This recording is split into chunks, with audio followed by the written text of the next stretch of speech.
इहलोकीचा हा देह, इहलोकीचा हा देह देव इच्छिता ते पाहे.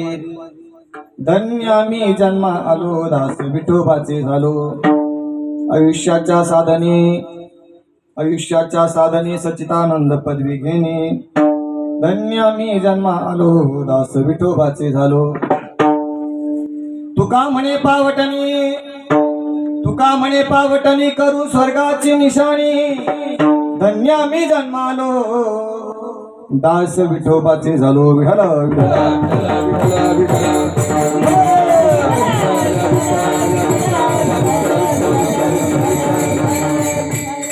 समचरण सरोजम सांग्रनिलांबुदाभं जगणीत पाणी मंडनं मंडनानं तरुण तुलसी माला कंधरं कंजनेत्रं सदय धवलासं श्री विठ्ठलं चिंतय. पांडुरंगा करू प्रथम पांडुरंगा करू प्रथम पांडुरंगा करू प्रथम पांडुरंगा करू पांडुरंगा करू प्रथम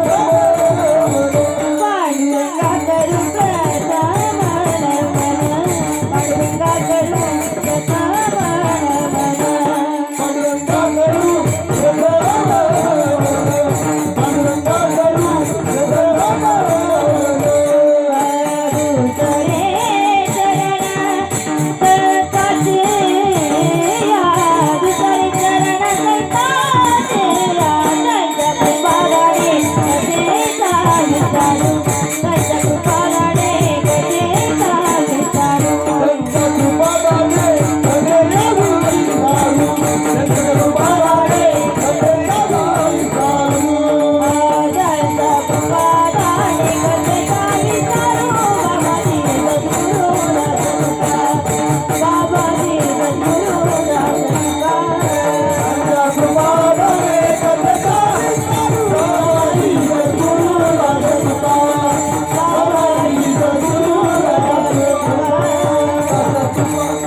पांडुरंगा करू प्रथम नमन दुसरे चरणा संतांचिया. त्यांच्या कृपादाने कथेचा विस्तारू बाबाजी सद्गुरुदास तुका. अलंकापुरी रम्य सिंहासन स्तंपदं भोज तेजस्फुदिक प्रदेशम विधींद्रादिदेवे सदा स्तूयमानं समाधिस्थ मूर्तिं भजे ज्ञानदेवं. ओम नमो ज्ञानेश्वरा करुणा करा दयाळा. तुमचा अनुग्रह लादलो पावन झालो चराचरी. मी कला कुसरी काहीच नेने बोलतो वचनी अति भाविका. तुमचा अनुग्रह लादलो पावन झालो चराचरी. एका जनार्दनी तुमचा दास त्याची आस पुरवावी.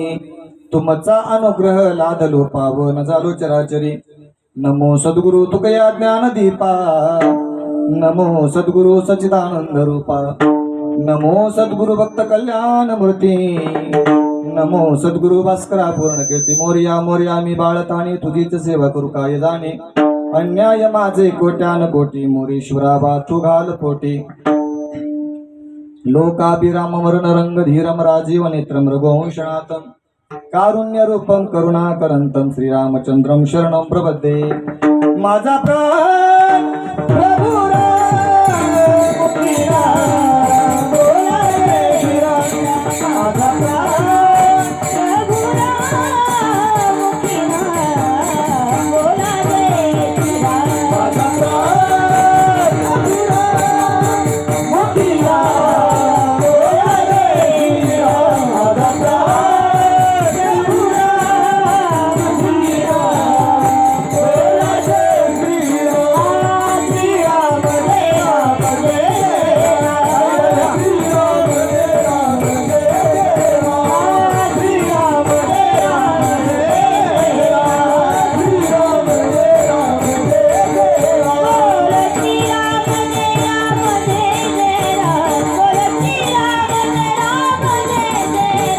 माझा प्राण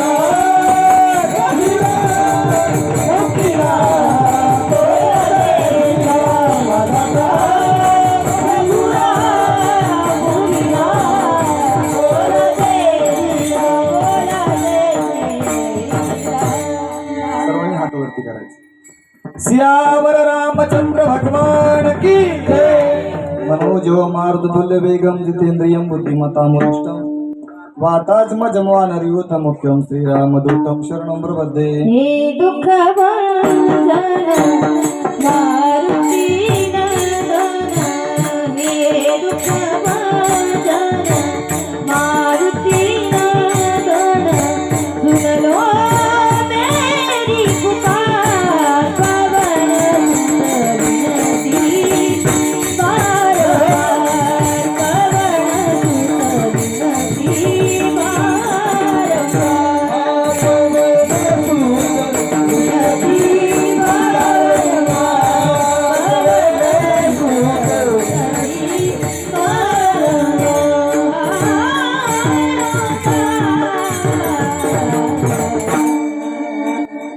कैलासाना शिवचंद्रमौळी फणींद्र माता मुगटे जळाली कारुण्य सिंधू भव दुःख हरी तुझवीन शंभो मज कोण तारी ओम त्र्यंबकम यजामहे सुगंधीं पुष्टिवर्धनम उर्वारुकमिव बंधनात मृत्यू मोक्षमामृतात आत्मरूप गणेशु केलिया स्मरण होय सकल विद्यांचा अधिकरण तेची वंदू श्री चरण श्री गुरूंचे ते नमस्कार वणी आता मस्तक हे पायावरी या वारकरी संतांच्या इहलोकीचा हा देह देव इच्छिता ते पाहे धन्य मी जन्मा आलो दास विठोबाचे झालो प्रस्तुत प्राप्त प्रसंगी आजच्या या नैमित्तिक सेवेकरता निवडलेला बंद वैराग्याचे शिरोमणी देवचे सुप्रसिद्ध साधू जगद्गुरु तुकोबा यांचा 4 चरणाचा मानवी देह किती पवित्र आहे, किती महत्वाचा आहे, किती अनमोल आहे त्याचं गोड असं मार्गदर्शन या अभंगाच्या माध्यमातून करतात. महाराज म्हणतात की बाबा हो, हा मनुष्य जन्म, हा मनुष्य देह, या देहाची अपेक्षा स्वर्गातील लोक सुद्धा करतात आणि म्हणून असा देव दुर्लभ असणारा मनुष्य जन्म मोठ्या भाग्यानं तुम्हाला मला प्राप्त झालेला आहे. म्हणून तुमचं माझं जीवन खऱ्या अर्थानं आपलं धन्य आहे. धन्य मी जन्मालो दास विठोबाचे झालो. पण ऐका, भगवान परमात्म्याचे आपण दास झालेलो आहोत. भगवान परमात्म्याची आपण शरणागती केलेली आहे. पण ऐका, या आयुष्याच्या साधनाने अर्थात हे आयुष्य आपल्या हातामध्ये आहे ना, आपण सच्चित आनंदघन असणारा परमात्म्याचं पद त्या ठिकाणी प्राप्त करू शकतो आणि खऱ्या अर्थानं हाच स्वर्ग आहे. अभंगाचा सरळ सरळ भावार्थ विठाल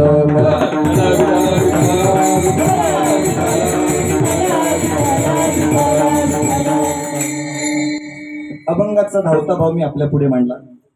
संकल्पित वेळेमध्ये आपल्याला समर्पित करायची आहे. अनुसूचित व्यक्तिमत्व जुनीतील कर्तृत्व आता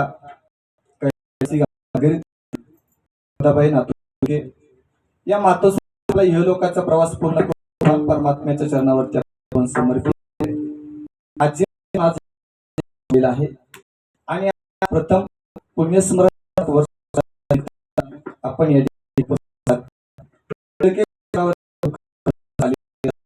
सर्वजण सहभागी आहोत. चांगली आदर्श माता कर्तृत्ववान माता या परिवारात सोडून गेलेली आहे. म्हणून मानवी जीवन म्हणजे सुखदुःखाचे संग येत असतात. त्यात सर्वात मोठं जर काय असेल तर जन्मदाते मायबापाला मोठं दुःख. काही वर्षापूर्वी निघून ज्या घडवला कुटुंब घडवलं नाव प्रेम सोडून गेली आणि म्हणून त्या मातेनं या परिवारावरती हा खऱ्या अर्थानं फार मोठा दुःखाचा संग आहे. आणि म्हणून या दुःखामध्ये आपण सर्वजण सहभागी आहोत. सांत्वन करण्याच्या निमित्तानं केलेली ही सेवा महाराष्ट्र आणि श्रीमंत गुणीजन उपस्थित ज्यांची साथ या ठिकाणी भेटत आहे. हरिभक्त परायण महाराष्ट्रातील एक नावाजलेले कीर्तनकार आणि गायनाचार्य की ज्यांनी आपल्या आवाजानं संपूर्ण महाराष्ट्र दवळून काढला.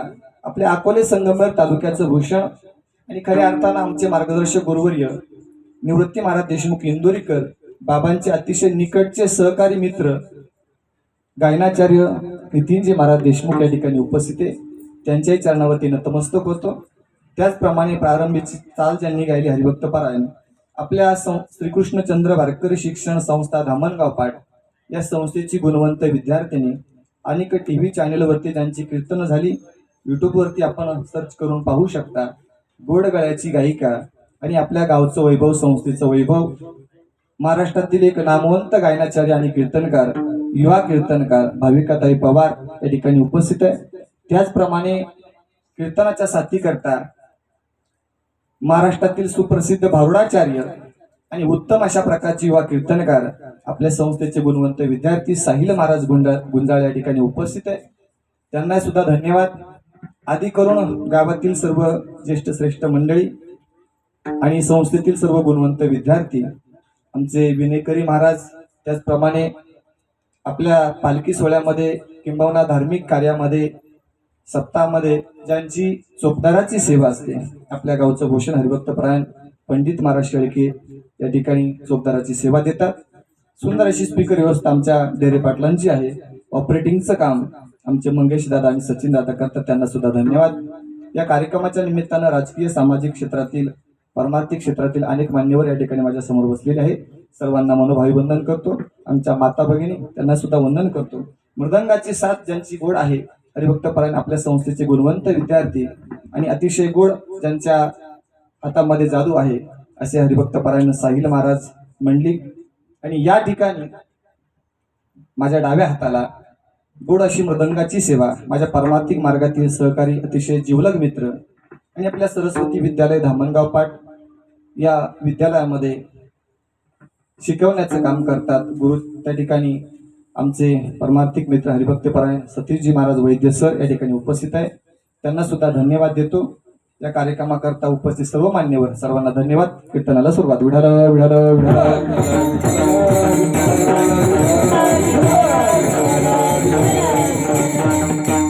अभंग जगद्गुरु तुकोबारायांचा आहे. या अभंगाच्या माध्यमातून जगद्गुरु तुकोबारा म्हणतात की देव दुर्लभ असा मनुष्य जन्म आपल्याला प्राप्त झालेला आहे की ज्या मनुष्य जन्माची अपेक्षा स्वर्गातील देवता करतात. पण खऱ्या अर्थाने हे नैमित्तिक कीर्तन आहे. का बरं या ठिकाणी आपण आलो? सर्वांना कारण श्रुत आहे. आजींना जाऊन आज 1 वर्ष श्राद्ध त्या ठिकाणी वर्ष पूर्ण झाले आणि प्रथम आज पुण्यस्मरण आहे. व्यक्ती गेल्याच्या पश्चात काही कर्तव्य आपल्या मानवी जन्मामध्ये त्या ठिकाणी होत असतात किंवा करावे लागतात. त्यातील सर्वात मोठं कर्तव्य जर काय असेल, आपल्या घरातून एखादी ज्येष्ठ श्रेष्ठ व्यक्ती ज्यावेळेस जाते तर त्या व्यक्तीच्या पित्यर्थ आपण पिंडदान केलं पाहिजे. त्या पिंडदानातून खऱ्या अर्थानं जे काही पुण्य निर्माण होतं ते पुण्य त्या व्यक्तीच्या पुढच्या प्रवासाकरता कामी येत असतं.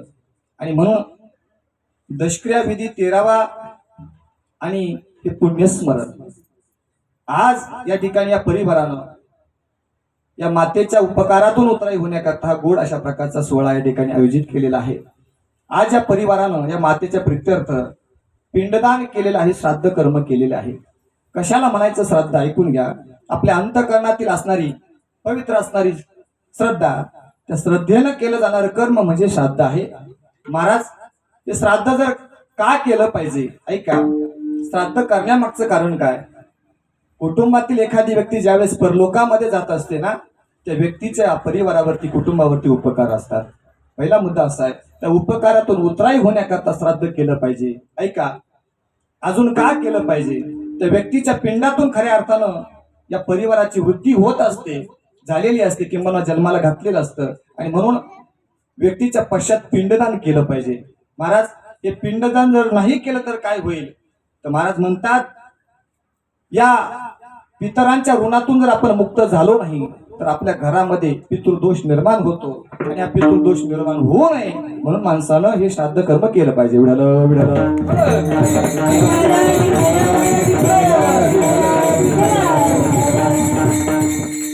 तुकाराम महाराज सुद्धा म्हणतात की माझ्याही जीवनामध्ये खऱ्या अर्थानं माझ्या वाढ वडिलांचे जेव्हा माझ्यावरती उपकार आहे, ऋण आहे ना, ते गेल्याच्या नंतर माझ्या जीवनामध्ये हे पिंडदान मी केलं. पिंड पदावरी तुला पुरी करी, तुला पुरी करी, तुला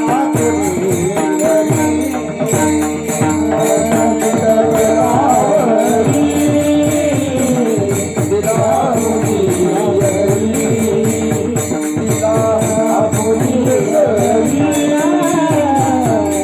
करी.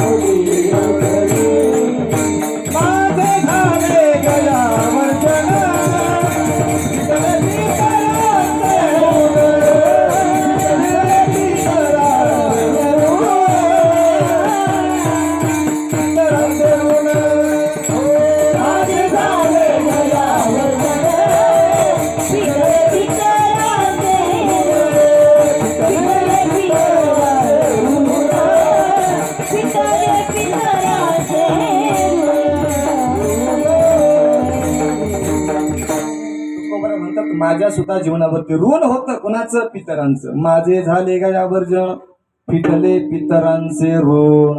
या पितरांच्या ऋणातून उपकारातून मुक्त होण्याकरता मी सुद्धा पिंडदान केलेलं आहे, श्राद्ध कर्म केलेलं आहे. आणि म्हणून श्रद्धेनं केले जाणारं कर्म जर कोणतं असेल तर त्याला श्राद्ध असं म्हणतात. ऐका, उपकाराची जे जाणीव ठेवतात त्यांना कृतज्ञ असं म्हणतात. आणि जे उपकार मानत नाही त्यांना कृतज्ञ असं म्हणतात. या परिवाराला द्यावे तेवढे धन्यवाद थोडे आहे. अतिशय गोड असा असणारा हा परिवार आहे. या मातेनं काबाड कष्ट करून या परिवाराला घडवलं, उभं केलं आणि समाजामध्ये नाव लौकिक निर्माण केला. त्या मातेच्या या परिवारावरती उपकार आहे. त्या उपकाराची जाणीव आठवण या कुटुंबाने ठेवली आणि गोड असा सोहळा या ठिकाणी हे परिवार करत आहे.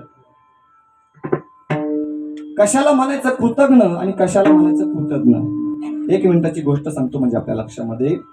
गंगा वाहत होती आणि त्या गंगेमध्ये एक विंचू वाहत आला.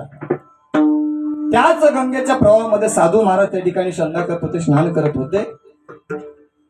त्यांनी पाहिलं की विंचू पाण्यामध्ये वाहत येतोय. आणि म्हणून साधूला असं वाटलं या विंचवाला या प्रवाहातून बाहेर काढलं पाहिजे, वाचवलं पाहिजे, याचा जीव वाचवला पाहिजे. ऐका, साधू त्याच्या जवळ गेला आणि ओंजळीमध्ये अलगद त्याला त्या ठिकाणी पाण्याच्या बाहेर काढलं.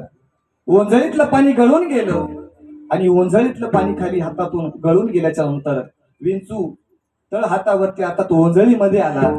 विंचवाला असं वाटलं हे साधू महाराज आहे, नवीनच दिसतात, यांचा काय फारसा परिचय नाही, पण या साधू महाराजांना मला काय म्हणतात माझ्या नावाची ओळख करून द्यावी. म्हणून विंचवानं काय केला, थोडस बोला, दंश केला, ठणका मारला. आता ठणका मारल्याच्या नंतर वेदना होतात का गुदगुल्या होतात?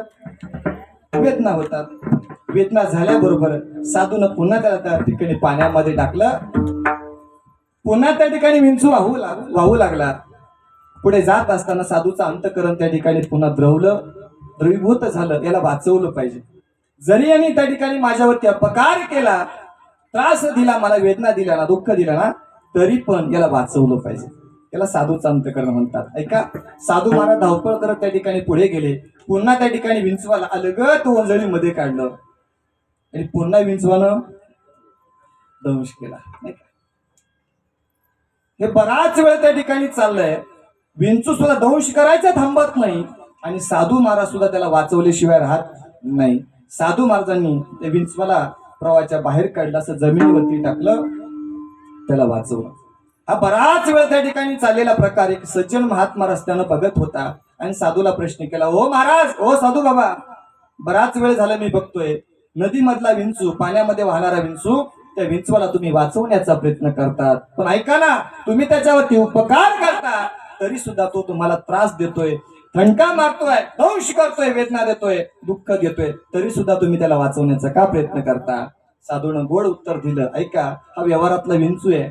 विंचू जर त्याचा स्वभाव बदलू शकत नाही, ठणका मारायचं त्या ठिकाणी बंद करू शकत नाही, तर साधूचा स्वभाव आहे अपकार्यावरती उपकार करणं, हा साधूचा स्वभाव आहे. विठाल विठाल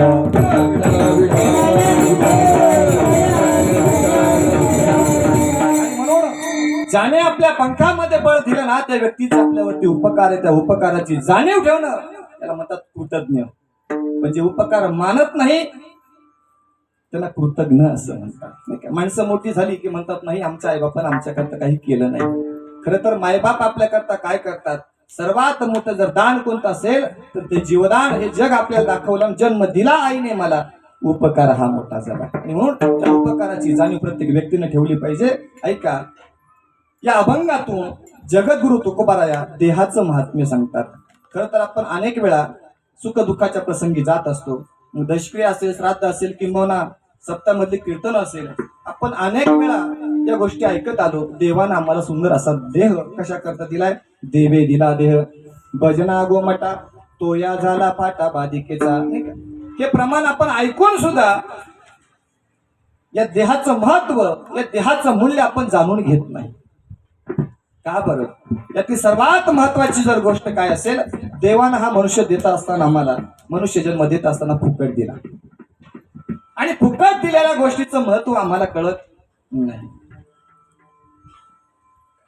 एखादी मोटरसायकल आपल्याला खरेदी करायची, टू व्हीलर खरेदी करायची, आपण पैसे घेऊन त्या ठिकाणी शोरूमला गेलो, पैसे वगैरे भरले, पावती वगैरे घेतली, आणि नवी कोरी गाडी आपल्या हातामध्ये त्या ठिकाणी शोरूम मालकानं दिली.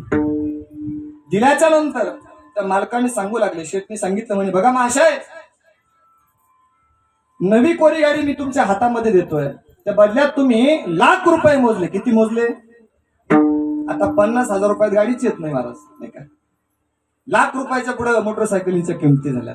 लाख रुपये तुम्ही आमच्या काउंटरला कॅश भरलेत, त्या बदल्यात नवी कोरी मोटरसायकल आम्ही तुम्हाला तुमच्या हातामध्ये देतोय. पण ऐका, ही मोटरसायकल तुमच्या हातामध्ये देत असताना याचे काही पथ्य आहे, ते सांगणार आहे. सर्वात पहिलं पथ्य, ही मोटरसायकल, याच्यामध्ये जे इंधन टाकायचंय ते इंधन आहे पेट्रोल. तुम्ही डिझेल टाकायचं नाही, रॉकेल टाकायचं नाही, घासलेट टाकायचं. रॉकेल आणि घासलेट एकच झालं ना. ऐका, पेट्रोल सोडून याच्यामध्ये कुठल्याच प्रकारचं इंधन टाकायचं नाही. प्युअर पेट्रोल गाडी आहे, प्युअर पेट्रोलच वापरली पाहिजे. ऐका, अजून दुसरी गोष्ट, या गाडीची तुम्ही काळजी घेतली पाहिजे, कुठेही ठोकता कामा नाही. अजून दुसरी काळजी घेतली पाहिजे, या गाडीची तुम्ही वेळच्या वेळी काय केली पाहिजे? सर्व्हिसिंग केली पाहिजे. सगळ्या गोष्टी समजून टाकल्या, समजून सांगितल्या. ती गाडी आपण घरी आणली, आणि गाडी घरी आणल्याच्या नंतर तिची पूजा वगैरे केली, नाही का? तिला औक्षवंत केलं, सर्वांना पेढे खाऊ घातले. मला सांगा, पेट्रोल महाग झालं म्हणून त्या गाडीमध्ये आपण पेट्रोल ऐवजी कधी डिझेल टाकलं? थोडस बोला, इकडे बघा महिला म्हणजे. पेट्रोल महाग झालं म्हणून त्या गाडीमध्ये पेट्रोल ऐवजी कधी डिझेल टाकलं? नाही टाकलं. पेट्रोल महाग झालं म्हणून रॉकेल स्वस्त आहे, रॉकेल कधी टाकलं? नाही. का बरं? रॉकेल जर टाकलं, डिझेल जर टाकलं तर ती गाडी काम करणार नाही, चालू होणार नाही, खराब होईल, आणि आमचे लाख रुपये पाण्यामध्ये जातील. व्यवहारातल्या गाडीची जर एवढी काळजी घेतो, तर देवानं दिलेल्या 3.5 हाताच्या गाडीची किती काळजी घेतली पाहिजे. विठाल विठाल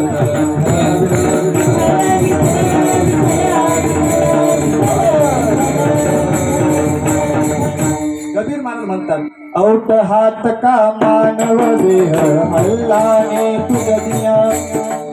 औट हात का मानव देह अल्लाने तुझ दिया. खाया पिया सुख दे सोया, खाया पिया सुख दे सोया, नाग माना होया. खाया पिया सुख दे सोया, नाग माना होया. भज मन नारायण, भज मन नारायण, भज मन नारायण, भज मन नारायण, भज मन नारायण.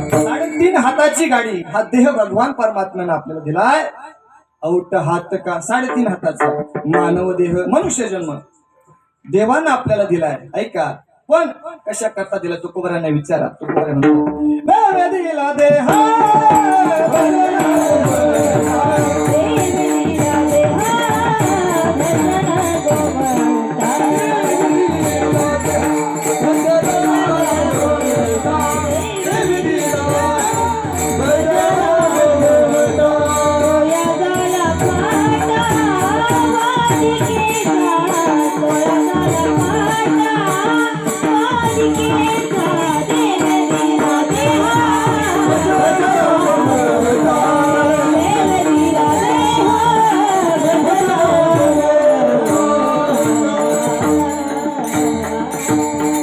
तुकोबराय म्हणतात देवे दिला देह भोजना गोमटा. अशा करता दिलाय भोजना करता. बरोबर ना? बरोबर आहे का? विचारतो आपल्याला माणसानं जगण्याकरता जेवलं पाहिजे का जेवण्याकरता जगलं पाहिजे?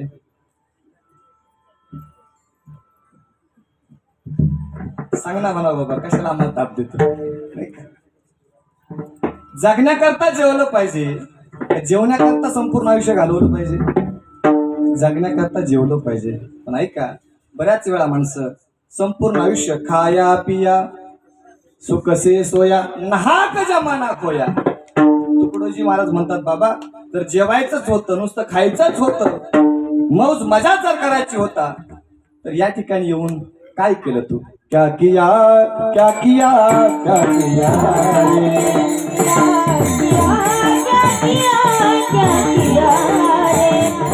रे जीवन गवा दिया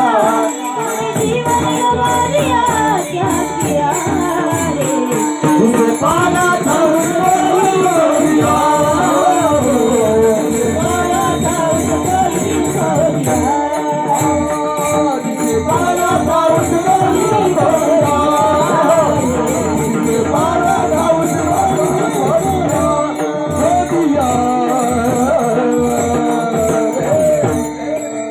अमृत छोड़ा पिता है शराब रे भगवान के नाम को मोह मोड़ लिया. तूने जीवन गमा दिया, तूने जीवन गमा दिया क्या किया रे. जिसे पाना था उसको ही खो दिया. कुणाला त्या ठिकाणी प्राप्त करायचं होतं? ऐका कुणाला प्राप्त करायचं होतं? तुकोबरा म्हणतात तुका म्हणे जन्मा आल्याचे सार्थक विठ्ठलची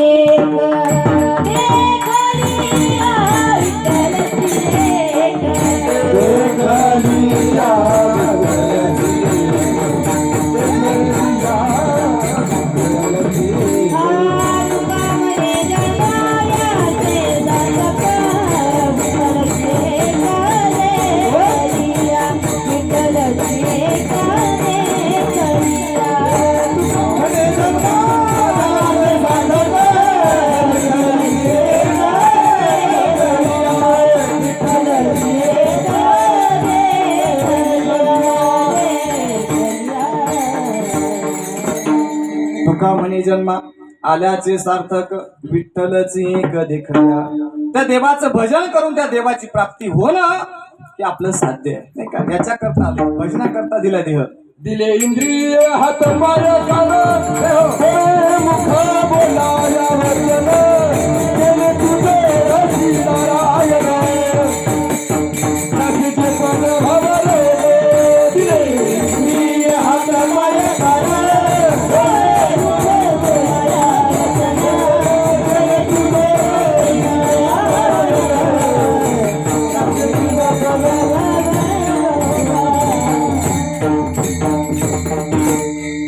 देवानं देह दिलाय, नुसता देह दिला नाही, दिले इंद्रिय, काय काय दिलं, हात पाय कान. हात दिलेत देवाची वारी करण्याकरता, संतांची वारी करण्याकरता. हात पाय, पाय कशा करता दिलेत, हात दिलेत कशा करता, चांगलं काम करण्याकरता. डोळे मुख, डोळे दिलेत कशा करता, चांगलं बघण्याकरता. कान दिलेत कशा करता, बोला ना, कशा करता दिलेत कान. काय काही माणसं म्हणतात महाराज हे कान देवानं कशा करता दिले, चष्मा अडकवण्याकरता दिले. नाही, मी ऐका रे कान माझ्या विठोबाचे गुण. चांगलं काहीतरी, चांगले विचार, संतांचं भजन हे ऐकण्याकरता कान आपल्याला दिलंय. ऐका. मुख दिले कशा करता दिले महिला मंडळी, बोला ना, बोलण्याकरता दिले देवानं. अप्पा बोलण्याकरता दिले आणि बोललं पाहिजे नाही का. पण ऐका, ऐका कसं बोलायचं हे संत आम्हाला शिकवलं.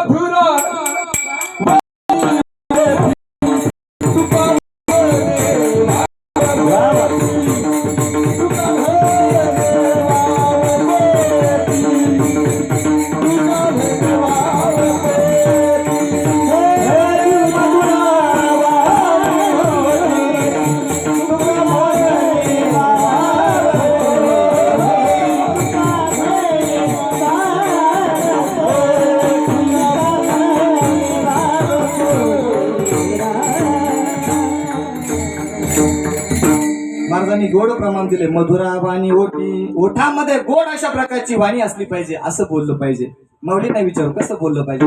माऊली ज्ञानोबा ज्ञानेश्वरीमध्ये सांगतात, तैसे साच आणि मवाळ मी तुले आणि रसाळ, शब्द जैसे कल्होळ अमृताचे. माणसानं खरं बोललं पाहिजे. कसं बोललं पाहिजे अप्पा, खरं बोललं पाहिजे. ऐका, पूर्वीच्या काळी माणसं खरं बोलत होती का आताच्या काळामध्ये खरं बोलतात.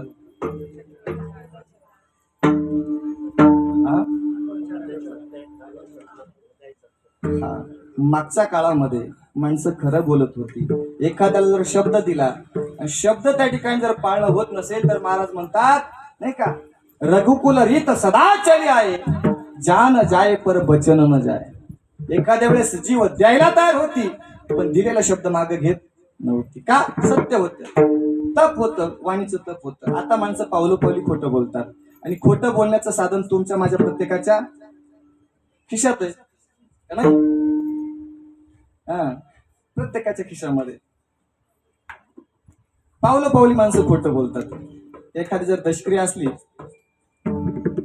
तर आम्हाला सकाळीच लवकर फोन येतो 7 वाजताच, महाराज कुठपर्यंत आलो, अगदी शिवापर्यंत, म्हणजे त्या गावाच्या निम्म्या रस्त्यापर्यंत. आणि महाराज तोपर्यंत त्याची देवपूजा चालू असते. आता महाराज लोकांचं असं तर तुमचं कसं. ऐका, पावली माणसं खोटं बोलतात. पण ऐका, ज्ञानोबा म्हणतात असं बोला, तैसे साच आणि मवाळ मी तुले आणि रसाळ, शब्द जैसे कल्होळ अमृताचे. माणसानं असं बोलावं.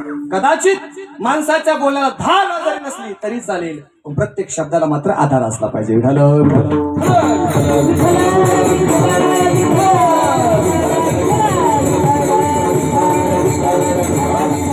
आणि म्हणून सगळे इंद्रिय आपल्याला देवानं दिलंय. सुंदर असा गोमटा देह भगवान परमात्म्याने आपल्याला दिलाय. का, ज्याला हात नाही ना त्याला विचारा हाताची किंमत काय, तो नक्की सांगेल. ज्याला पाय नाही त्याला विचारा, त्या पांगळ्या मनुष्याला विचारा पायाची किंमत काय. ज्याला डोळ्याला दृष्टी नाही, दिसत नाही, त्या आंधळ्या मनुष्याला विचारा दृष्टी नाही तुला कसं वाटतं. तो म्हणतो देवानं माझ्यावरती अन्याय केला. का, मला हे जग दाखवलं नाही, मला दृष्टी नाही. डोळे जर असते तर काय केलं असतं. तो म्हणतो इकडची दुनिया तिकडे केली असती, नाही का. म्हणजे इकडची दुनिया तिकडे करायला वेळ आहे, पण लोकांना चांगलं बघायला वेळ नाही, चांगलं वाचायला वेळ नाही. ऐका, सगळे इंद्रिय भगवान परमात्म्याने आपल्याला दिले. असा दुर्लभ असणारा देह भगवान, नर देह दुर्लभ जाना, नर देह दुर्लभ जाना, नर देह दुर्लभ जाना, नर देह दुर्लभ जाना. शतवर्षाची गणना, शतवर्षाची गणना, शतवर्षाची गणना, शतवर्षाची गणना. दयामध्ये दुःख यातना, दयामध्ये दुःख यातना, दयामध्ये दुःख यातना, दयामध्ये दुःख यातना. आत्मा मधुसूदन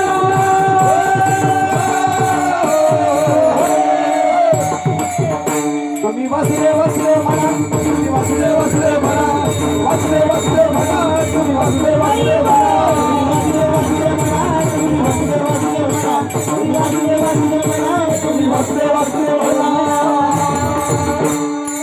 हो, काकड आरतीमध्ये हा अभंग आहे. कशामधला अभंग आहे? काकड आरती. काकड आरती कधी होत असते? सकाळी 10 वाजता. किती वाजता? हा, काकड आरती होत असते पहाटे 4 वाजता. जेव्हा आपण, तुम्ही, मी, प्रत्येक जण गोदडी हॉस्पिटल ऍडमिट असतो तेव्हा. नाही का? संत महात्मे जागे करतात. उठा जागे व्हारे आता, स्मरण करा पंढरीनाथा, भावे चरणी ठेवा माता, चुकवी व्यथा जन्म मरणाच्या. जन्म आणि मरणाचं जर दुःख घालवायचं असेल ना, तर आपण जाग झालं पाहिजे. या नरदेहाची किंमत, देव दुर्लभ असणारा नरदेह आपल्याला प्राप्त झालाय. पण ऐका, अल्प आयुष्य मानव देह. संत महात्म्याने आयुष्याची गणना सांगितली, गणित सांगितले 100 वर्षाचं. पण सगळीच माणसं 100 वर्ष जगतात का? नाही जगत. 100 वर्षाचं जर गणित केलं तर 50 वर्ष आयुष्य आपलं झोपेमध्ये गेले. नाही का? कशामध्ये? झोपेमध्ये गेले. 50 शिल्लक राहिले. बाळपणे खेळी रमले, तारुण्य नासले, वृद्धपण येता जवळे, दिसे पहिलं तीर. नाही का? आणि अशाच पद्धतीने डोळे चोळत चोळत आयुष्य निघून जातं. मग त्याचा काय उपयोग? ऐका, मनुष्य जन्म अतिशय दुर्लभ आहे. किती दुर्लभ आहे? तुकोबरा म्हणतात हा भाग्यवशामध्ये आपल्याला प्राप्त झाला. पण ऐका, हा मनुष्य जन्म इतका दुर्लभ आहे, स्वर्गातील देव सुद्धा त्या ठिकाणी याची इच्छा करतात. अभंगाचं पहिलं चरण.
अभंगाच्या पहिल्या चरणामध्ये तुकोबारा म्हणतात, इहलोकीचा देह.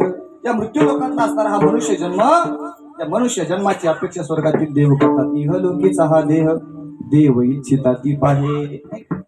स्वर्गातील देवांना सुद्धा वाटतं की या मृत्यू लोकांमध्ये यावं आणि या ठिकाणी आपण भजन करावं, हा मनुष्य जन्म आपल्याला मिळावा. ऐका, मनुष्य जन्म सहजासहजी मिळत नाही. तुकोबारा म्हणतात, पाप पुण्य समान समी, तरीच पावीची कर्मभूमी.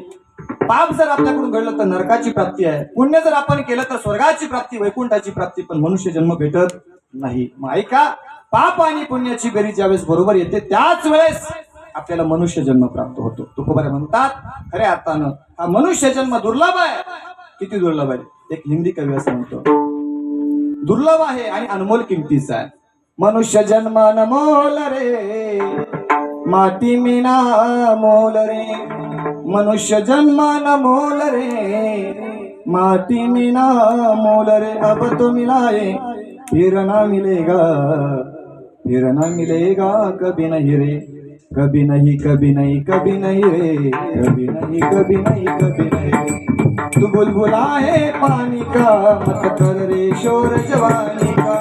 संभल संभल के चलना यारो, पता नहीं जिंदगानी का। मीठी बानी बोल रे, गुल मिल करके डोल रे।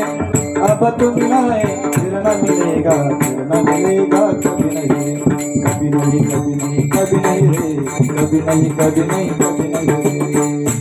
तो हिंदी कवी असं म्हणतो, मानवी जीवन म्हणजे कसं आहे का, भाग्यवशामध्ये आपल्याला प्राप्त झाले, अनमोल किमतीचं आहे, दुर्लभ आहे पण प्राप्त झाले। पण ऐका, मनुष्य जीवन कसं आहे, जसा समुद्र आहे, समुद्रावरती लाट येते आणि लाटेवरती बुडबुडा येतो, तरंग येतो। किती वेळ असतो,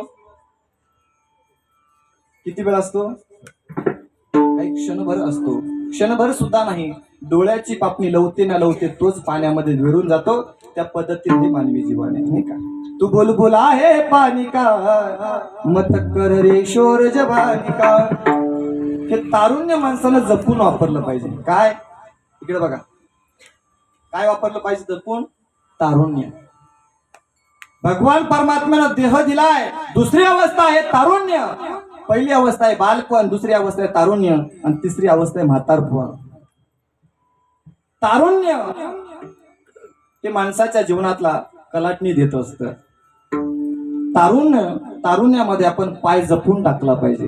का बरं, कदाचित तारुण्यामध्ये जर आपला वाकडा पाय पडला तर आयुष्य बरबाद झाल्याशिवाय राहत नाही। म्हणून तारुण्य माणसानं चांगलं जपून वापरलं पाहिजे। पण ऐका, तारुण्य चांगलं जाण्याकरता बालवयामध्ये त्याच्यावरती चांगले संस्कार होणं अतिशय महत्वाचं। बऱ्याच वेळा माणसं अशी भेटतात, महाराज काबाड कष्ट करून सगळ्या गोष्टी उभ्या केल्या, आम्ही प्रपंच फुलवला, पण आज ज्यांच्याकरता आम्ही प्रपंच उभा केला ना, ती पोरं आमचं ऐकत नाही का। प्रत्येकाच्या घरी समस्या आहे। ऐका, संपत्ती कमावली आपण, पण त्यांच्यावरती चांगले संस्कार करायला त्या ठिकाणी मागे पडलो, म्हणून ही आज अवस्था आहे। म्हणून ऐका, माणसाचं तारुण्य चांगलं जाईल ज्या वयात, बालवयामध्ये त्याच्यावरती चांगले संस्कार होतील तेव्हा। चांगल्या बालवयामध्ये चांगले संस्कार करा, तारुण्यामध्ये त्या ठिकाणी वाकडा पाऊल पडणार नाही। आणि जी माणसं तारुण्यामध्ये चांगलं काम करतात ना, त्यांचं म्हातारपण सुखात जातं। विठाल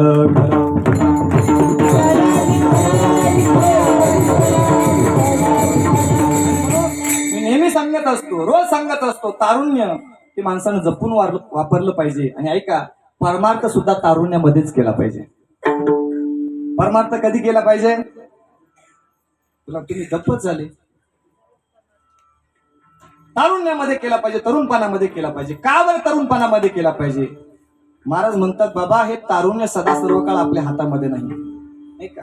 बऱ्याच वेळा माणसं म्हणतात, महाराज काय तारुण्याच्या गोष्टी सांगता, परमार्थाच्या गोष्टी सांगता, एकदा का आपण रिटायर झालो का मोकळायचं मग परमार्थ करू म्हणतात माणसं।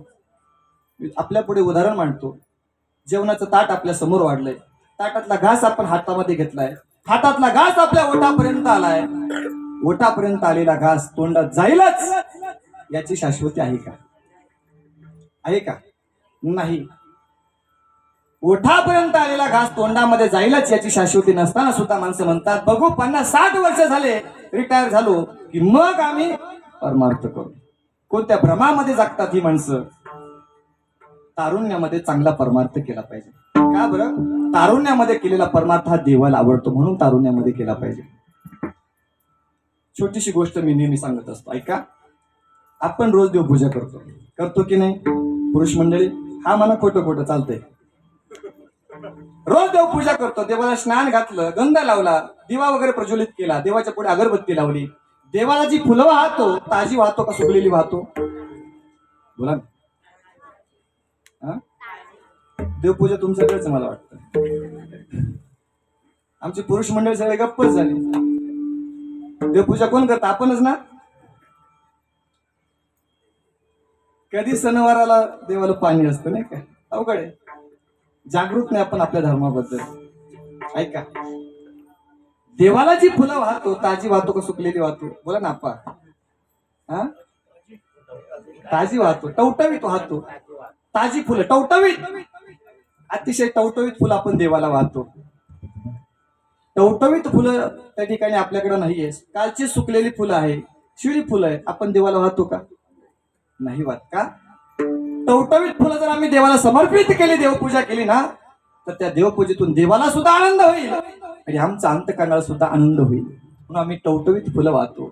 पण ती जर सुकलेली फुलं देवापुढे जर ठेवली ती देवपूजा देवालाही मान्य होणार नाही आणि आमच्या चित्ताला सुद्धा समाधान देणार नाही. म्हणून देवपूजेला जशी टवटवीत फुलं लागतात ना तसं ऐका तुमचं तारुण्य म्हणजे टवटवीत फुलासारखं आहे. ते देवाच्या चरणावरती अर्पण करा. विढाल विढाल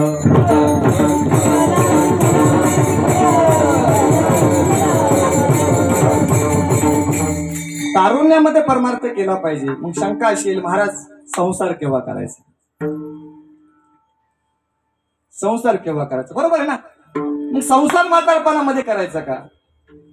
जमेल का म्हातारपणामध्ये संसार? नाही जमणार. मग ऐका ज्ञानोबरांनी सांगितलं ऐका संसाराचाही त्याग करू नका, संसारामध्ये राहून सुद्धा चांगला परमार्थ करा. आपण हरिपाठ वाचतो, हरिपाठातला पहिला अभंग आहे कोणता? बोला ना. हा? देवाचे द्वारी उभा क्षण भरी तेने मुक्तीचारी साधीला हरिमुखे म्हणा हरिमुखे म्हणा पुण्याची गणना कोण करी. पुढचं चरण माझं पाठ नाही म्हणून मी आपल्याला विचारतो काय आहे चरण? असोनी संसारी जिहे देव करी, असोनी संसारी जिहे देव करी, वेदशास्त्र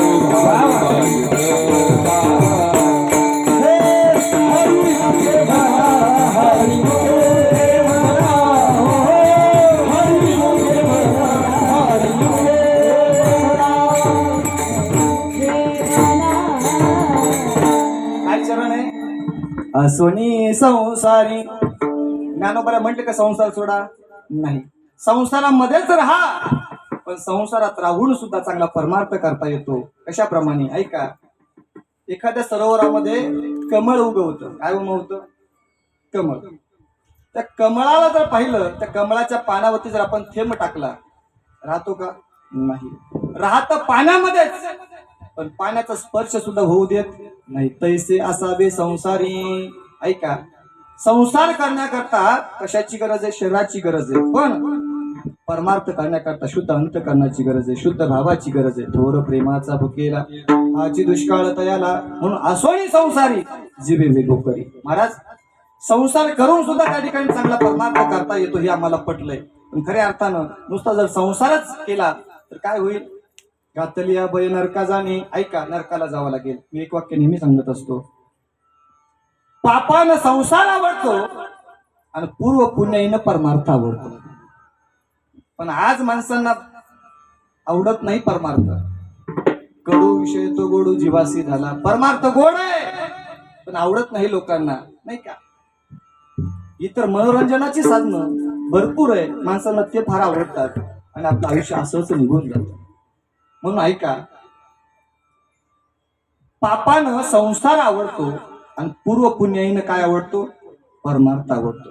तुकोबऱ्या म्हणतात आम्ही भाग्यवान आहे, आम्ही जन्माला आलो, देव दुर्लभ असणारा देव आम्हाला प्राप्त झालाय आणि आमच्या जीवनामध्ये शरणागती जी घडली ती खऱ्या अर्थानं पांडुरंग परमात्म्याची घडली आणि म्हणून आमचं जीवन धन्य. अभंगाचं दुसरं चरण. धन्य आम्ही जन्मा आलो, धन्य आम्ही जन्मा आलो, आम्ही जन्मा आलो, धन्य आम्ही जन्मा आलो, धन्य आम्ही जन्मा आलो, धन्य आम्ही जन्मा आलो, धन्य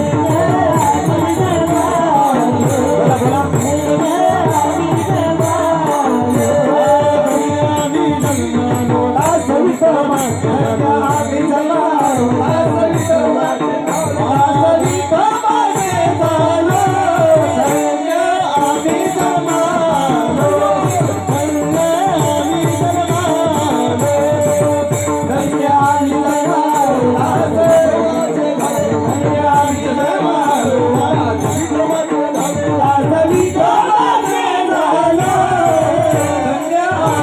जन्मा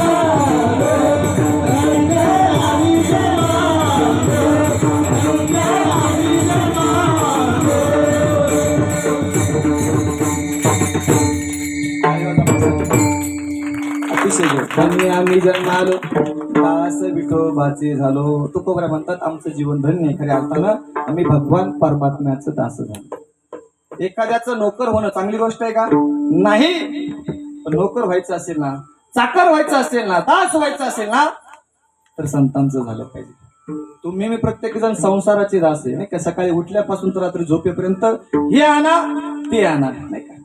तुमच्यासारखा असला काय आणि माझ्यासारखा हबप असला काय, सारखंच आहे नाही का. प्रत्येकाचं सारखंच. तुकोबरा म्हणतात आमचं जीवन धन्य आहे ऐका. कुणाकुणाचं जीवन धन्य आहे? जी माणसं आयुष्यभर परमार्थ करतात त्यांचं जीवन धन्य आहे.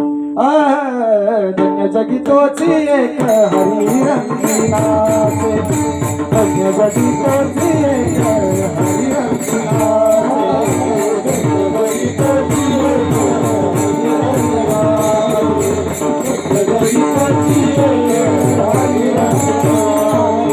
रामकृष्ण वासुदेव,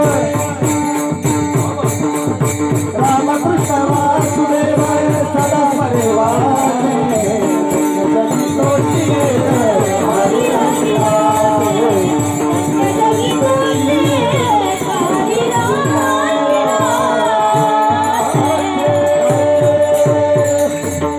त्याचं जीवन धन्य आहे. जो हरीच्या रंगामध्ये नाचतो त्याचं जीवन धन्य आहे. आपण संसाराच्या रंगामध्ये रंगलेली माणसं आहे नाही का. कारण आपला सकाळचा रंग वेगळा असतो, दुपारचा रंग वेगळा असतो आणि संध्याकाळचा रंग वेगळा असतो. का सकाळी माणसं जेवढी शुभ्र असतात तेवढी संध्याकाळी असतातच असं नाही, मळलेली दिसतात नाही का. कळतंय ना. म्हणून हरीच्या रंगामध्ये माणसानं नाचलं पाहिजे. लोक नको तिथं नाचतात. नाचायचं असेल ना तर हे क्षेत्र असं आहे, इथं नाचलं तर उद्धार आहे आणि इतर क्षेत्रामध्ये जर नाचलं ना तर नरकाची प्राप्ती आहे. असं आहे. या परंपरेमध्ये आपण नाचू कीर्तनाचे रंगी, नाचू कीर्तनाचे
सगळ्या मंडळी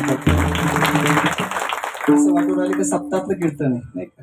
का बरं असं, तर या जागेची ती असणारी पवित्रता आहे जागेची. म्हणून अतिशय रंगदेवता या ठिकाणी गणेश मंदिरानं या ठिकाणी जपून ठेवलेली आहे. साक्षात गणपती बाप्पांचा दरबार आहे. म्हणून महाराज म्हणतात नाचू कीर्तनाचे रंगी, ज्ञानदीप लावू जगी. जी माणसं संसाराच्या तलावरती नाचतात ना ऐका, त्यांचा विचार करायचा नाही पण ऐका त्यांचं जीवन धन्य आहे. जी माणसं हरीच्या रंगामध्ये त्या ठिकाणी नाचतात, धन्य जगी तोची एक हरी रंगीनाचे. तुकोबरा म्हणतात आमचं जीवन आम्ही देवाकरता समर्पित केले म्हणून आमचं जीवन धन्य. धन्य आम्ही जन्म आलो दास विठोबाचे झालो. ऐका, हे देवानं आयुष्य दिलंय ना ऐका. येताना आपण माणूस म्हणून जन्माला आलोय, जीव म्हणून जन्माला आलोय, पण ऐका करणी करे सोनार का नारायण बन जाय. अभंगाचं तिसरं चरण. आयुष्याच्या साधने, आयुष्याच्या साधने, आयुष्याच्या साधने, आयुष्याच्या साधने, आयुष्याच्या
टाळी वाजवा.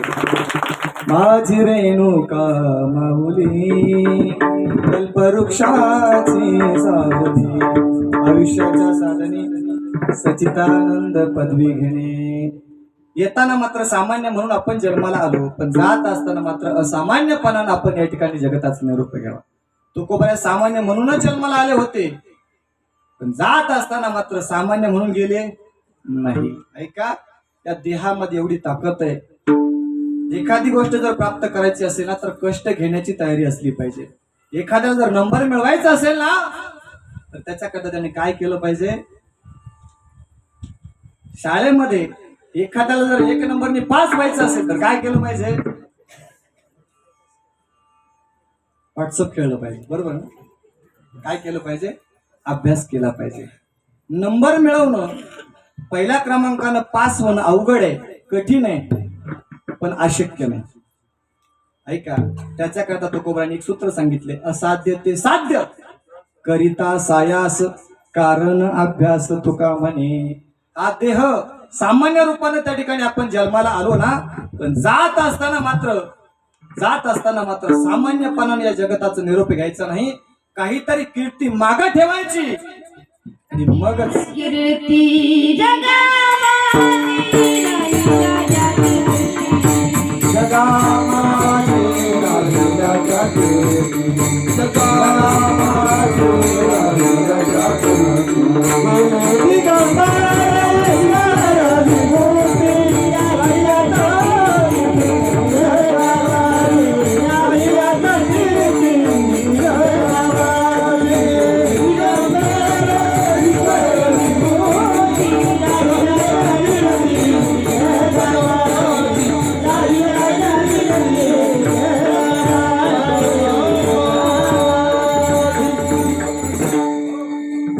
आयुष्यभर फक्त चांगलं काम करतात ना, त्यांची कीर्ती, चांगली कीर्ती मागे राहते. कीर्ती वाईट करणाऱ्याची सुद्धा राहते आणि चांगलं जगणाऱ्याची सुद्धा राहते. ऐका, एखादी व्यक्ती गेली ना तर माणसं म्हणतात, वा बरं झालं गावची पिढा गेली म्हणतात माणसं. पण ऐका, एखादी जर चांगली व्यक्ती गेली ना तर माणसं म्हणतात, अहो महाराज हा माणूस नव्हता हो, साधी भोळी राहणी होती, अतिशय कधी कुणाच्या दुःखावरती जरी मानला कधी चालणारा न माणूस आमच्या गावातला देव माणूस होता. नाही का, ही चांगली कीर्ती राहिली पाहिजे. आणि म्हणून ऐका, सामान्यपणाने जन्माला आलो आम्ही, पण या ठिकाणी येऊन मात्र सच्चिदानंद पद प्राप्त करता आलं पाहिजे आणि ते साधता आलं पाहिजे. आणि ऐका, जी माणसं आयुष्यभर चांगलं काम करतात ना, मेल्यानंतर सुद्धा त्याची उत्तम प्रकारची कीर्ती मागे राहते. तुका म्हणे का मरणाची सरे उत्तमची उरे कीर्ती मागे. ऐका, मग चांगली कीर्ती कुणाची मागे शिल्लक राहतात. जी माणसं आयुष्यभर दुसऱ्या करता जगतात ना, समाजाकरता जगतात, देव देश धर्माकरता जगतात ना, त्यांचीच कीर्ती मागे शिल्लक राहते. विठाल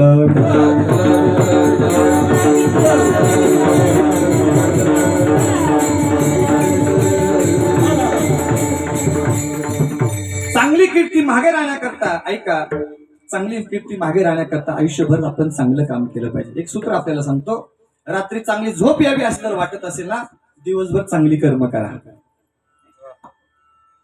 रात्री जर सुखानं झोप घ्यायची असेल तर दिवसभरामध्ये चांगली कामं करा, रात्री सुखाने झोप येईल. नाही का, आणि आयुष्य त्या ठिकाणी सुखाने घालवायचं असेल ना तर आयुष्यभर सदाचारी जीवन आपण जगलं पाहिजे, जगण्याचा प्रयत्न केला पाहिजे. ऐका, कीर्ती कुणाची शिल्लक राहते.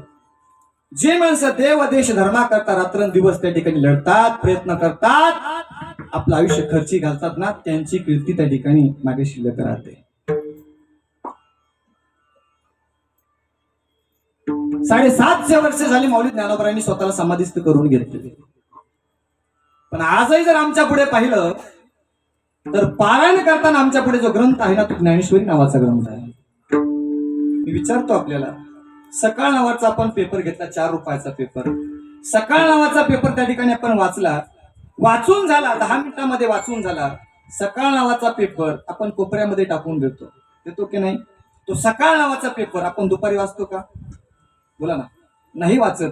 दुपारचा पेपर संध्याकाळी वाचतो का, नाही. आणि संध्याकाळचा संध्यानंद नावाचा पेपर रात्री वाचतो का, नाही. महाराज, 21व्या शतकामध्ये सकाळचा पेपर त्या ठिकाणी संध्याकाळपर्यंत शिळा होतो. 750 वर्षापूर्वीची ज्ञानेश्वरी आजही जिवंत आहे का, का जिवंत आहे? ज्ञानोबरांनी आपलं आयुष्य त्याच्याकरता खर्च केले नाही का? यारे यारे लहान थोर याती बलती नारी नर करावा विचार न लगे चिंता कवनाची. आणि म्हणून ऐका, जीवनामध्ये काही जमलं नाही ना तरी काहीच करू नका, पण एक नियम मात्र करा. आपण हरिपाठ वाचा. सर्वात सोपा ग्रंथ म्हणजे हरिपाठ आहे. एक सांगू, एखाद्या छोट्या गोष्टीची किंमत आपल्याला कळत नाही, पण तो पाठ फार महत्वाचा असतो. हरिपाठ नावाचा ग्रंथ केवढा आहे? एवढाच. त्याची किंमत आहे, छापलेली किंमत 5 रुपये. बरोबर की नाही? किती किंमत आहे? 5 रुपये. 5 रुपये त्याची किंमत आहे. आपल्या खिशामध्ये सहज बसू शकतो. आणि ऐका, हरिपाठ नावाचा ग्रंथ असा आहे, तुम्ही कधी जरी वाचला तरी चालतो. संध्याकाळीच वाचला पाहिजे असं काही नाही. सकाळी वेळ भेटला सकाळी वाचा, सकाळी वेळ भेटला नाही, दुपारची विश्रांती चालू आहे, 10 मिनिटांमध्ये हरिपाठ नावाचा ग्रंथ वाचून होतो. ऐका, हरिपाठ नावाच्या ग्रंथामध्ये माऊलींनी सांगितलंय, या देहाचं जर सार्थक करायचं असेल ना तर हरिपाठ केला पाहिजे. हा देह पवित्र होतो. पवित्रची होय देहाचा पवित्रची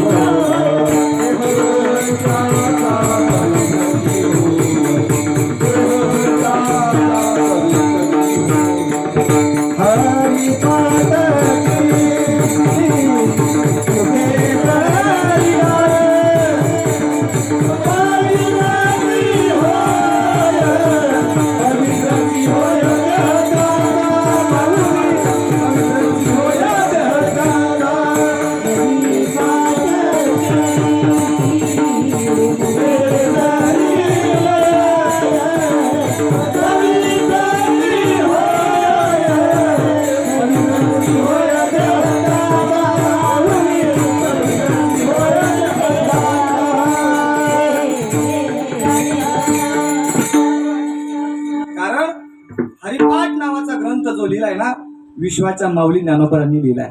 हरिपाठ कीर्ती मुखे जरी गाय पवित्रची होय देह त्यांचा.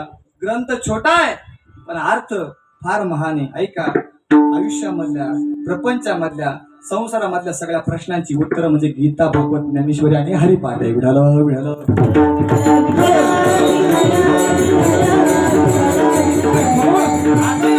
ज्ञानेश्वरीचं पारायण केलं जातं, तुकोबरांच्या गाथेचं पारायण केलं जातं का? या महात्म्यांनी संपूर्ण आयुष्य जगाच्या खर्ची घातलेलं आहे, जगाच्या कल्याणाकरता खर्ची घातले. जगाच्या कल्याणा, संतांच्या विभूती, देह कष्टविती, परोपकारी. आणि अशा प्रकारचं जर जीवन आपण जगलो तर खऱ्या अर्थानं आपल्याला जीवन जगत असताना जिवंत स्वर्गाची अनुभूती येईल आणि त्याचं निशाण आम्ही त्या ठिकाणी स्वर्गाला लावू. अभंगाचं शेवटचं तुका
मध्ये 2 ठेवण नाही का, ज्या चांगल्या चांगल्याला जमत नाही असा डाव भाविकताईने आता इथे टाकलेला आहे.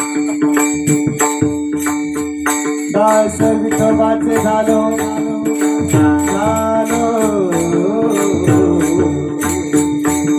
दास विठोबाचे झालो दास विठोबाचे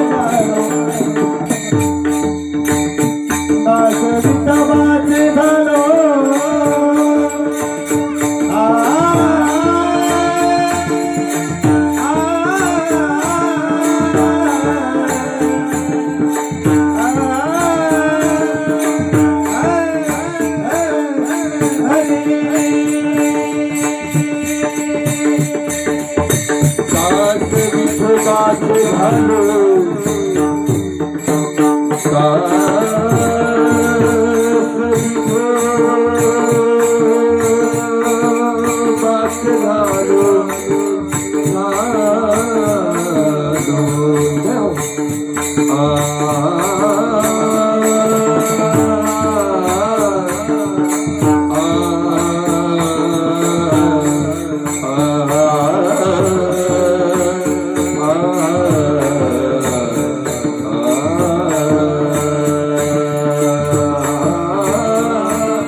टाळी वाजून भजन करा. विठोबा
एवढं सांगितलं पण भजन काय केलं?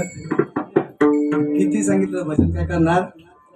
भजन येतंय का महिला मंडळी तुम्हाला? पुरुष मंडळी तुम्हाला येतंय ना? मग भजन काय फार अवघड नाही. ऐका. तुले हरी का नाम विठ्ठल पांडुरंग, तुले हरी का नाम विठ्ठल पांडुरंग, तुले हरी का नाम एक साथ हरी का नाम विठ्ठल पांडुरंग, हे तुले हरी का नाम विठ्ठल पांडुरंग, तुले हरी का नाम विठ्ठल पांडुरंग,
चारही चरणाचा आपण धावत्या वेळेमध्ये सविस्तर अर्थ बघण्याचा प्रयत्न केला.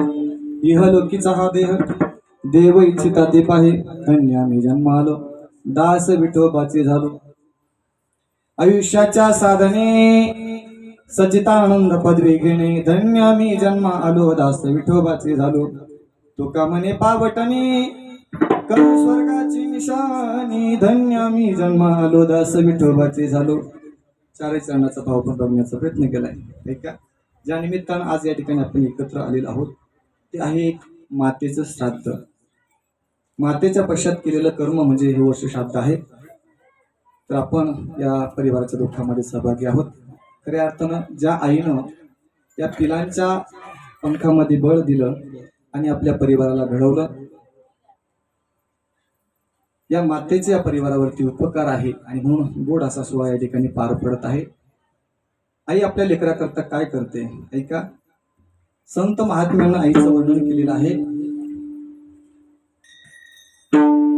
पदरामध्ये किती दुःख आलं तरी चालेल, ते दुःख मी सहन करेल, पण माझं लेकरू सुखी असलं पाहिजे असं निस्वार्थ प्रेम करणारं दैवत म्हणजे आई आहे. लेकराचे हित वाहे माऊलीचे चित्त, तिच्या चित्तामध्ये नेहमी लेकराचे हित असतं ना. वेळ प्रसंगी त्या लेकराचा भार तिला वाटत नाही, नाही का. पोटी भार वाहे त्याचे सर्वस्व हीच आहे. काय काय करते आई, काय करते आपल्या करता. ज्यावेळेस लेकरू लहान असतं, 2-3 वर्षाचं लेकरू आहे, मांडीवरती बसलेलं आहे आईच्या, आणि आईच्या मांडीवरती बसलेला असताना आई त्याला चिवचा माऊचा घास भरून त्या ठिकाणी जेव घालत असते. जेव घालत असताना त्या बाळानं आईच्या मांडीवरती शी केली. काय करते आई आपल्या करता.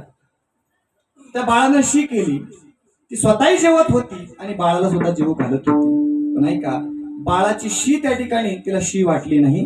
तिने काय केलं, जेवतं ताट बाजूला सरळं, बाळाला घेतलं, पाण्याच्या जवळ गेली, स्वच्छ त्याला केलं, आपल्या पदरानं त्याला पुसलं आणि पुन्हा मांडीवरती येऊन त्याला जेव घालू लागली. मला सांगा, एवढा त्याग करेल कोणी. 55 मिष्टान्नाचं जेवण एखादी व्यक्ती जर समोर विष्ठा करते, माणसं जेवतील का? नाही जेवणार. पण तिनं हा त्रास सहन केला म्हणून पोटी भार आहे त्याचे सर्वस्व हीच आहे. तुका म्हणे माझे तुम्हा संतावरी ओझे. आणि म्हणून आईला कधी आपल्या लेकराचं ओझं होत नाही. ती निस्वार्थ प्रेम करते. ऐका, निस्वार्थ प्रेम करणारे फक्त 3च व्यक्ती आहे. एक देव कुठल्याच प्रकारचा स्वार्थ आपल्याकडे त्या ठिकाणी ठेवत नाही. 2 संत ऐसी कळवळ्याची जाती करीला भाविन प्रीती. आणि 3 जन्मदाते मायबाप. मायबाप इतकं आपल्यावरती प्रेम करतात. ऐका, आपला मुलगा जेव्हा मोठा होतो ना, तेव्हा सर्वात जास्त आनंद जन्मदात्या आईला होतो.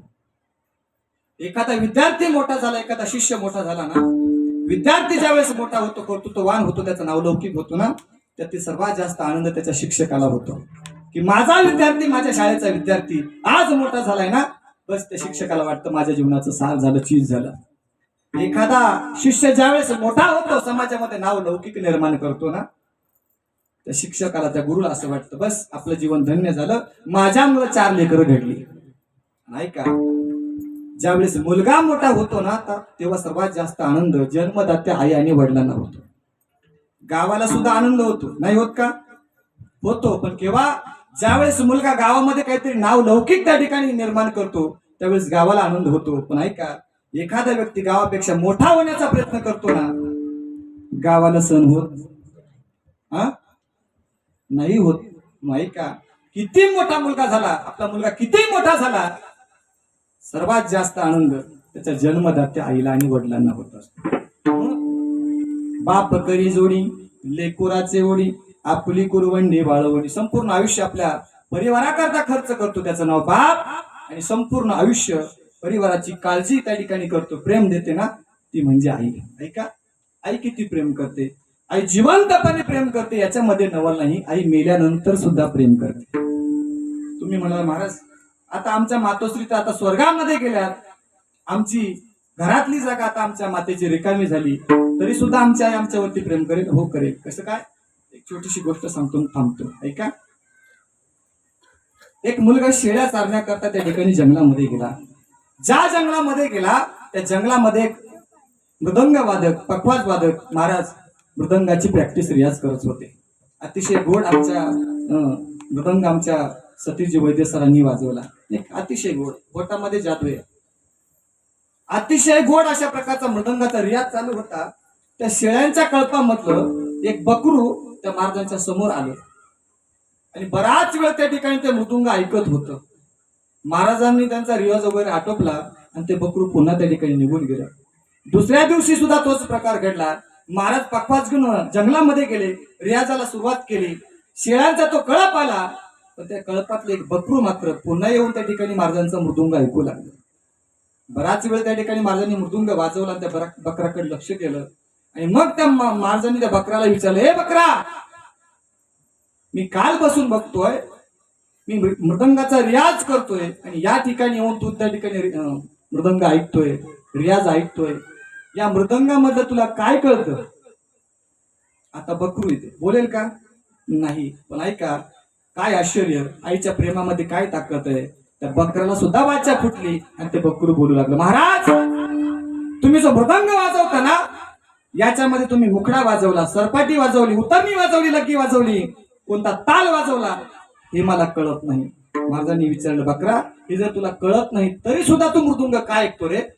त्या बकराने उत्तर दिलं, महाराज, त्या पखवाजातलं मला काही कळत नाही, पण ऐका, जो पखवाज तुम्ही वाजवता ना, त्या पखवाजाला जी दोन्ही बाजूची चांबडी आहेत ना, ती चांबडी मात्र माझ्या आईच्या शरीराची आहे. ज्यावेळेस तुम्ही मृदंग वाजवता ना, त्यावेळेस मला असा भास होतो जणू काही आई माझी मला आवाज देते. आणि म्हणून आई स्वर्गाला जरी निघून गेली तरी स्वर्गातून सुद्धा काळजी करते. म्हणून एक मराठी कवी असं म्हणतो, कशाला गेली साई तू स्वर्गाला, कोण सांभाळी तुझ्या बाळाला. कशाला गेली साई तू स्वर्गाला, कोण सांभाळी तुझ्या बाळाला.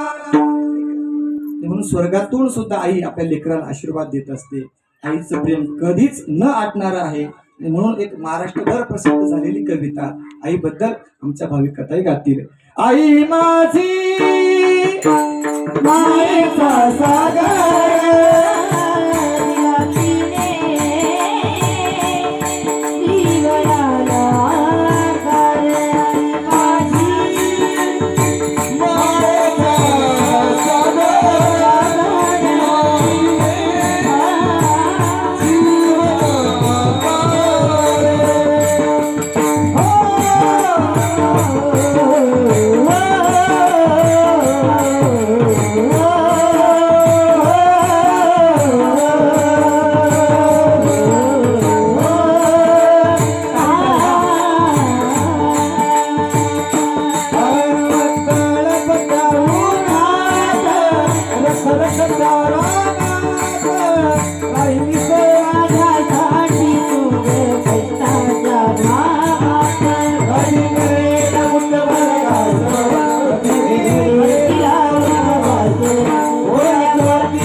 कैलासवासी गंगा भागीरथी गोदाबाई नातू शेळके या मातोश्रींच्या पुण्य स्मरणाच्या निमित्त या ठिकाणी आज आपण उपस्थित आहोत. अतिशय कर्तृत्ववान माता या ठिकाणी या परिवारातून निघून गेली. ही जुनी माणसं म्हणजे अतिशय सोन्यासारखी माणसं. कारण एक म्हण आहे आपल्याकडं, जुनं ते सोनं. जेव्हा जेव्हा आजीची भेट व्हायची ना, पहिला शब्द बाळा बरा आहे का, आणि आईवडिलांची विचारपूस करायची नाही का, दादाबाई बरे आहेत का. मी जवळ आल्याच्या नंतर पहिल्या तोंडावरून हात फिरवणं हा मातेचा स्वभाव नाही का, याला म्हणतात वात्सल्य भाव.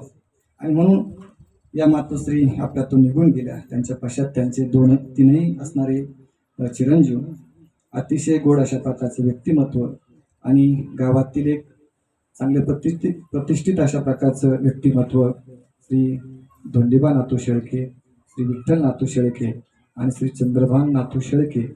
3 मुलं, त्याचप्रमाणे 3 मुली, सौभाग्यवती सुमनताई भास्कर कुंकर, सौभाग्यवती भीमाताई साधू हांडे, गंगा भागीरथी हौसाबाई लक्ष्मण भांगरे. त्याचप्रमाणे पुतणे राधाकिसन भाऊ शेळके, हौशीराम भाऊ शेळके, आनंदा सकाराम शेळके, दिलीप धोंडीबा शेळके, सुशांत धोंडीबा नातू आहेत दिलीप धोंडीबा शेळके, सुशांत धोंडीबा शेळके. त्याचप्रमाणे चिरंजीव संतोष, चिरंजीव वैभव आणि चिरंजीव राहुल हे नातू आहेत. त्याचप्रमाणे या मातोश्रींच्या सुना की ज्यांनी आईला अतिशय चांगल्या प्रकारची सेवा केली, जपलं, सौभाग्यवती चंद्रभागा धोंडीबा शेळके, सौभाग्यवती पुष्पाताई विठ्ठल शेळके आणि सौभाग्यवती कल्पना चंद्रभान शेळके. त्याचप्रमाणे या मातोश्रींचे पुतणे श्री दगडू मारुती शेळके, नाथ सौभाग्यवती सविताताई अशोक काकड, सौभाग्यवती सुरेखाताई जालेंद्र गुंजाळ, सौभाग्यवती कविताताई सुशील कुमार तोरमल आणि नाथ कुमारी ईश्वरी. हा गोड असा शेळके परिवार. या परिवारातून या मातोश्री निघून गेल्या. या परिवाराच्या वाट्याला जे दुःख आलेलं आहे त्या दुःखामध्ये आपण सर्वजण सहभागी आहोत. माझ्या भोर परिवाराच्या वतीनं, अकोले संगमनेर वारकरी संप्रदायाच्या वतीनं आणि कृष्णचंद्र वारकर शिक्षण संस्था धामणगाव पाट या संस्थेच्या वतीनं या ठिकाणी मातोश्रींना भावपूर्ण श्रद्धांजली अर्पण करतो. या कीर्तनासाठी करता अतिशय गोड अशा प्रकारची साथ ज्यांची या ठिकाणी लाभली, महाराष्ट्रातील गोड गाण्याचे धनी हरिभक्तपरायण संगीत विशारद नितीन महाराज देशमुख, त्याचप्रमाणे युवा कीर्तनकार साहिल महाराज गुंजाळ, युवा कीर्तनकार भाविकाताई पवार, सर्व संस्थेतील गुणवंत विद्यार्थी, कोणी चांगले गायक आहे, कोणी चांगले वादक आहे, अतिशय गोड अशा प्रकारचे विद्यार्थी आणि विद्यार्थिनी आपल्या संस्थेमध्ये शिक्षण घेत आहे.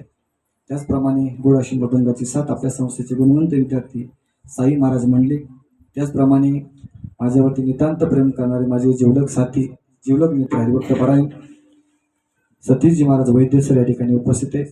आमचे जयराम महाराज विनेकरी, त्याचप्रमाणे चोपदार पंडित महाराज शेळके आणि माझे अतिशय जिवलग मित्र या परिवाराचे स्नेही मंगेश महाराज शेळके आणि आपण सर्वजण या ठिकाणी उपस्थित आहोत. माझ्या समोर बसलेली सर्व हनुमान प्रासादिक भजनी मंडळातील सर्व ही वारकरी मंडळी, गावातील सर्व ज्येष्ठ श्रेष्ठ सामाजिक राजकीय शैक्षणिक क्षेत्रातील सर्व मंडळी, बाहेरगावाहून आलेले पाहुणे, त्याचप्रमाणे सर्व माता भगिनी, सर्वांच्या चरणावरती नतमस्तक होतो. या परिवाराला धन्यवाद देतो. वाणीला पूर्णविराम. विठ्ठल जय जय ज्ञानेश्वर.